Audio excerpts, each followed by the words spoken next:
नमस्कार, बहुत स्वागत है आप सभी का। आपके साथ मैं पल्लवी रविंद्र सिंह। इजरायली सेना और हमास के बीच जारी संघर्ष अब उस स्थिति में पहुंच चुका है, उस पोजीशन पर पहुंच चुका है जहां कोई भी योजना अब गुप्त नहीं रह गई। नेतन्याहू ने गाजा पर नियंत्रण का ऐलान कर दिया और हमास आम लोगों को शील्ड बनाकर इजरायली हमले को रोकना चाहता है। यही वजह है कि अंतर्राष्ट्रीय दबाव अमेरिकी राष्ट्रपति डोनाल्ड ट्रंप पर लगातार बढ़ता जा रहा है। इसलिए ट्रंप ने दोहरी नीति अब अपनाना शुरू कर दिया और इसी नीति ने यूरोप में वैचारिक मतभेद भी खड़ा कर दिया है।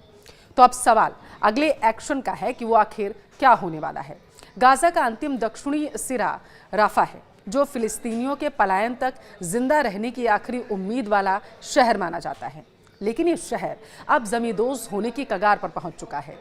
गाजा पर यह कार्रवाई इजरायली सेना ने ऑपरेशन गिडियंस चैरियट के तहत कर रही है और हैरानी की बात यह है कि ना तो इजरायल के इस ऑपरेशन पर ट्रंप कुछ बोल रहे हैं और ना ही उन्हें इस नरसंहार कार्यक्रम से कोई फर्क पड़ रहा है। कोई उन्हें टिप्पणी भी नहीं दे रहे हैं। गाजा विनाश का प्लान पेंटागन में ही तैयार हुआ, ऐसा दावा है, जिसका साफ मतलब है कि ऑपरेशन गिडियंस चैरियट को ट्रंप का समर्थन है। गाजा में जारी संघार ट्रंप के प्लान के तहत ही हो रहा है और गाजा विनाश का प्लान पेंटागन में ही तैयार हुआ था, ऐसा दावा है।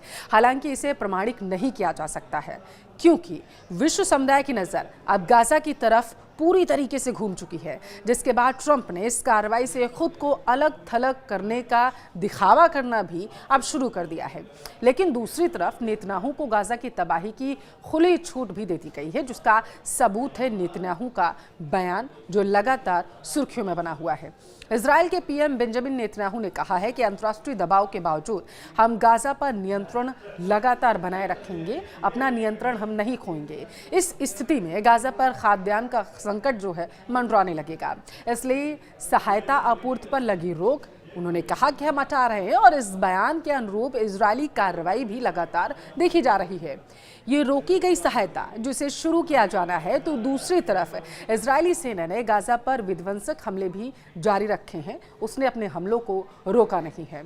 इन जगहों पर भीषण हमले हुए हैं। अब वो देखिए, राफा, नुसीरत शिविर, खान यूनिस, बेत लहिया में हमला हुआ है और ये हमले इतने भीषण हुए हैं कि इन्हें रोकने के लिए फिलिस्तीनी जो हैं वो गिड़गिड़ाते नजर आए हैं और एक धड़ा जो है इजरायल के खिलाफ प्रदर्शन भी करता हुआ नजर आया है। प्रदर्शन करने शुरू कर दिए गए हैं इजरायल के खिलाफ वहां पर। हालांकि इस बारूदी कार्रवाई के बीच इजरायल ने गाजा से बाहर निकलने की ढील भी दी है, जिसमें चुनिंदा फिलिस्तीनी ही बाहर जा सकते हैं और ये सख्ती इसलिए बरती गई है ताकि हमास के लड़ाके गाजा से बाहर ना निकल सके।